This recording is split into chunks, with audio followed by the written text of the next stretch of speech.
Terima kasih Anda masih menyaksikan Buletin Sumatera Utara. Pemirsa Majelis Permusyawaratan Rakyat akan menerbitkan ketetapan khusus pelantikan Presiden dan Wakil Presiden terpilih Prabowo Subianto dan Gibran Rakabuming Raka. Pelantikan itu akan disempurnakan melalui ketetapan MPR.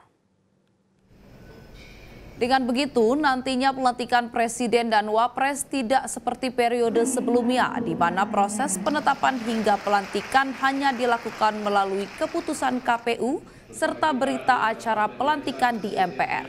Ketetapan MPR itu bersifat penetapan atau basicking, serta bersifat administrasi semata guna menindaklanjuti keputusan Komisi Pemilihan Umum tentang penetapan calon presiden dan wakil presiden yang memperoleh suara terbanyak pada pemilihan umum.